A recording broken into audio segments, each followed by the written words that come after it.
What's up, everybody? Happy Monday, if such a thing exists.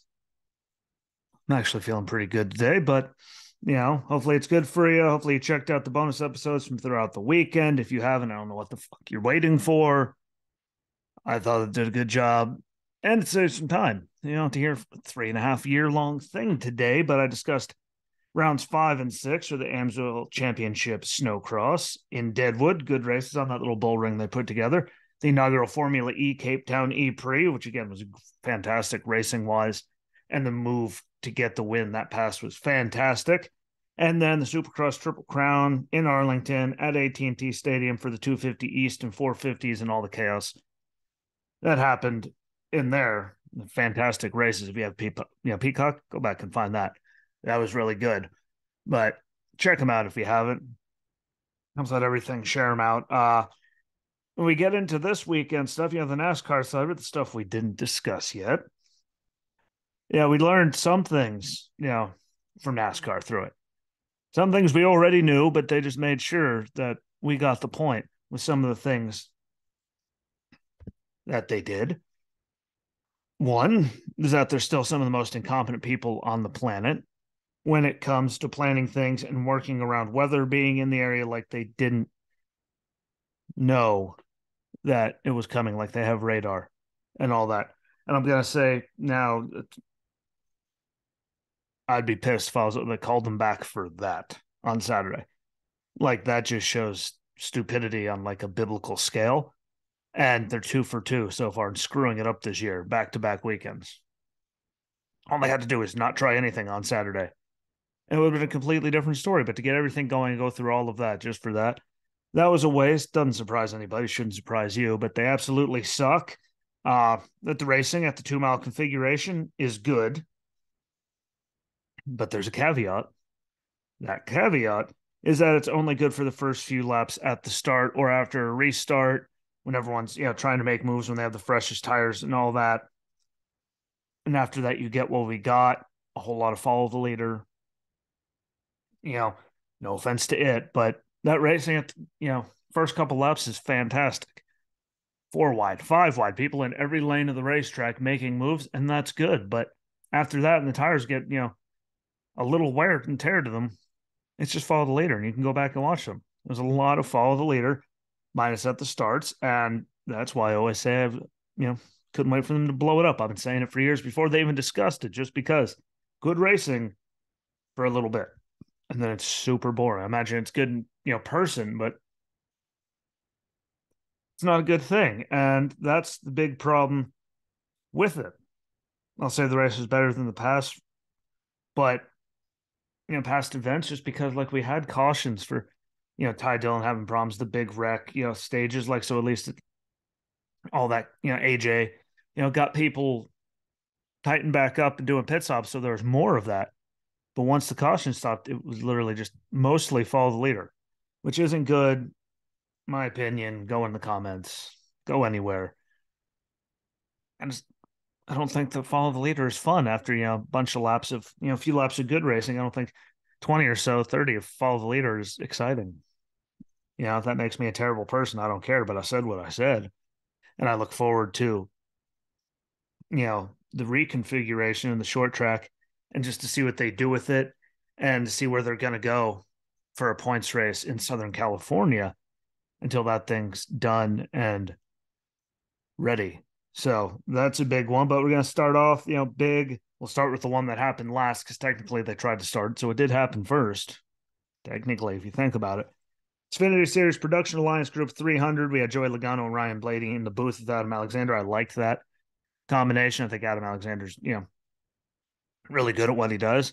So hopefully, we get to see more of him, and he works good with just about everyone he puts in there. So that was really good. Austin Hill was on the pole again because the metric they used after everything was rained out, snowed out, all the other things that happened there.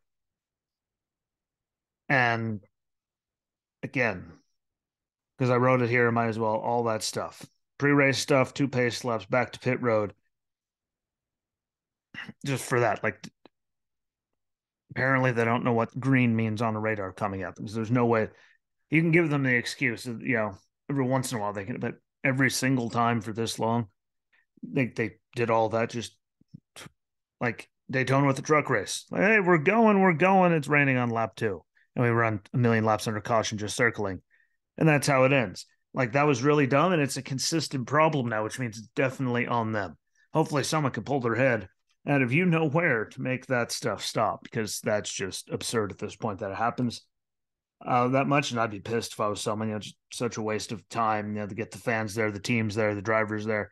Everyone has to rush to get there, even though you could see the rain was coming on the radar. Like that's just not smart at all. It was really, really dumb for them to do that on Saturday. They made up for it though on Sunday. There was some good racing. It was just late as hell, but they got it in. And I thought the racing again did good, minus, the fact that after a few laps, got bad. I thought they had a little better racing, to a point than the Cup guys. But it's still the same thing. If you watch the end of it, it's just all the later after a few laps. But Cole Custer looked good. Won stage 1 and 2, as I expected. A lot of people did. He won last year, and an underfunded team. He went out there and absolutely killed it, and he was doing it until he wasn't last night. And it's good to see Cole do that. Pit stop got him back a few spots in traffic, and well, the rest is the rest. Wasn't the same. Had a right flat on a restart, 60 to go. Like it just kept going bad. Finished 27th, a lap down after leading 46 laps, and being as strong as everyone thought he should be. But him being in the Xfinity series is the right move. I personally have always thought that they moved Cole Custer up way too early. I didn't think he was ready. At least I'm honest about that. I didn't think, he was ready. I thought that, he overstayed his welcome. Granted, trying to find people to fill in all the spots and all that is, complicated when there's contracts and all kinds of stuff involved. But him being there is where he needed to be. And whether he's there, I think it's going to be more than this year. I think he should be down there for, a couple of years, and show what he can do before anyone thinks about pulling him back up again, because they did pull him up way too early. And he had, success before he went up again. A lot of people got jumped up way too early and, didn't work out. They do that a lot in the sport. And I think that's a hindrance on them. But what bad can come from it? He's still, Stuart Haas. He's still, doing that with the team. And now Riley Herbst, who was on a hell of a run last year at the end of the season, although, getting some top tens and looked way better. Now as Cole Custer, who has the experience on the Cup side and, years in the Xfinity and all that, to be his teammate and bounce ideas off of, setups and all kinds of things they could do together. So I think it was a great move. It was just a really unfortunate turn of events for how the race ended compared to how it started for him. But I think it's for the best. And I think it should have happened, a while ago. I thought a Matty D or again Ryan Preece, who hasn't, like one of them would have been better. To have that ride when it didn't work out. You could say he got that win. Yeah, he got one, but look at how far back he was compared to most of his teammates all the time. Like it just it just wasn't working out. So him being there, I think will be good. I hope it lasts more than this year. Hope he gets a couple of years, win a bunch of races, challenge for championships, maybe win some championships before anyone thinks about moving him anywhere up. But it can only be a good thing because again, gets him something he can be competitive in. It'll build up back that confidence after having a few bad years in the Cup Series. It'll help Riley Herbst and younger drivers that they have to work with all that. So I think it was a super move. It just sucks to see it end the way it did. A great save by Sheldon Creed in stage 1. Anyone that watched the Cup race, we saw what happened to AJ when he went down there. He didn't save it. He ate that wall. It looked like it hurt a lot. And Shelton saved him, barely made contact, and stayed competitive. And he's one of those guys. You always hear me talking about him if you listen. Now, if you've never listened before, I like him. I'm very high on the kid. I think he has super talent and ability. He's had such a string of bad luck and dumb things happen since he's moved up to Xfinity last year. Like if you look at a lot of his stuff, like he had some really just bad luck. And I think this year, if all that stops, it's going to be a fantastic year for him. We just have to get past that point to where that's not happening all the time, because that was his biggest hindrance. It's just, you look at it from Portland, anything else, he just had really bad luck. Just dumb stuff kept happening. Now he did cause, some errors on his own, but there was a lot of just head scratchers as the level of stupidity. So I think he's going to do really good. I think RCR did really good getting him and Austin Hill. And I think they're onto something there. He's got to get that bad luck gone in another year or so. Yeah, once he starts winning races, then we can talk about moving him up. But I think he's in a perfect spot right now, and I don't think he gets enough credit just because of where he finishes. I mean, there's a lot of bad luck associated with all of that. Josh Berry straight ran 24 Reddick into the wall. Curious to see what's going to happen this weekend in Vegas because Reddick's driving that car. Again, do I think he would take him out? Is he's racing for a championship? No, but do I think he could make life kind of difficult for Josh Berry? Yes, I do. Only time will tell. And I was happy to see John Hunter Nemechek win, the Alliance Production Alliance Group. I'm confused easily. Wrote either one, but to see him get the win there, I was super happy to see it. And he is another one of those, again, that I said move people up too early. I thought they did him extremely dirty. But he moved up to, I believe, front row. It was for a year, which I don't think he was ready for. And the team, wasn't in the greatest of spots then when it happened. I believe he was there the year, no practice, no qualifying, no anything, just go trying to figure it out. And, luckily Rowdy let him back. Kyle Busch, I just thought that he got done dirty. He was one of very many, those few years there, that I thought he just, got done wrong. And it was really cool to see it go full circle and him in a good ride and a competitive ride and to get the win there. I think there's many more to come and super stoked. Again, I don't like Gibbs. We all know that, but it's really cool to see him get an opportunity and something that he can win in all the time. Unlike the last time he wasn't in the trucks, full time. It just didn't work out. I didn't like that move. But he got the win. Sam Mayer was second. Good to see. Justin Allgaier third. Chandler Smith fourth. Great to see that. Tell you, that kid's talented. Watch out for him. Josh Berry fifth. Austin Hill sixth. Riley Herbst seventh. Austin Dillon eighth, even with missing a front fender and everything. So good to see that. Brett Moffitt ninth, which is fantastic. Good to see that. And Parker Kligerman out there in 10th, which was, again, really exciting to see. You didn't get to see Parker in a lot of races. You didn't get to see him in, fast vehicles all the time. You see him race. That kid can race. And I think him in this opportunity is fantastic. So I'm really excited to see what he can do. And, if we can get any wins this year, which I think he'll be in contention for. They're running enough road courses, plate tracks, short tracks, stuff like that. I think, if he could do that there, I think the sky's the limit. He's going to get some this year. Only time will tell, but he definitely has the capability and the car behind him. And points after the second race, Austin Hill's first with 98 points, and then John Hunter Nemechek and Justin Allgaier are tied at 91 points. But John Hunter has the tiebreaker because of the win, so he's second. Justin Allgaier's third, and we're just getting started in that, so I didn't really even see the point in doing it, but damn it, here we are. Gets us to the Cup Series. Pala Casino 400. And I will say it wasn't, the worst race ever for the Cup Series. Their finale on the 2-mile configuration, a bunch of cautions and restarts helped that with everyone getting, all wide and all that. But if you watch those last bunch of laps, the long green flag run, minus pit stops, people catching each other here and there, it was just follow the leader. Again, people did work through the field, but at the most exciting of racing, that's my only problem. After those, after everyone clears out, after the restart, it's not the biggest thing in the world, but it was really good when all the cautions kept happening. I'm sure that kept people very happy, and I'm sure that's where they got a lot of the polls that I keep seeing with everyone saying it was a fantastic race, and all of that helped. And not taking anything away, I just wish some of it wouldn't have happened because there was some real dumb in there. But again, it kept it exciting for the last race there. It was a sellout. Again, I think it being the last race there is a big part of that. I think we can all agree to that it being the final hurrah helped out selling it. But it was really, again, because of all that, it was a good race all in all. It's just when we got long green flag runs, the longest one was in the final stage, I believe. It was just follow the leader. And people did, pass again, but wasn't the greatest thing. Chris Rebel was on pole, though, because of everything on Saturday, which is still stupid.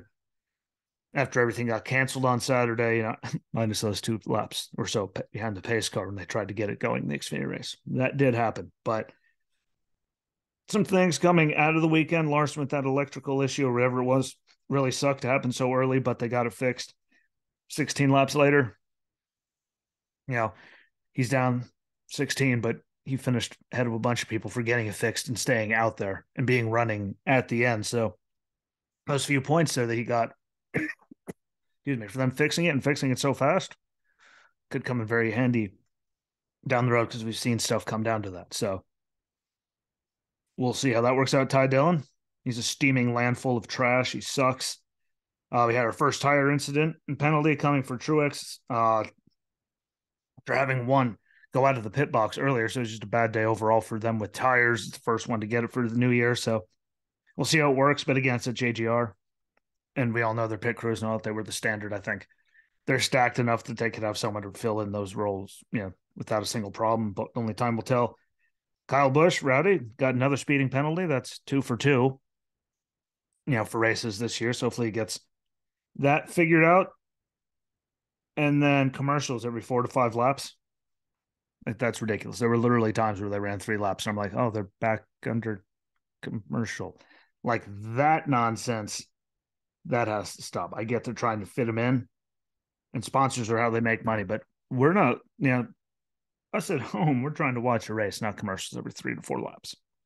That got ridiculous early on. I was hoping it was just a thing. And I mean, they were shorter this time, but it was still, felt like every time I looked back up, we were back under another commercial. But hopefully they figure it out. And if not, it's going to be a long year because we all know how good NBC was with that already. So it's not going to help us at all.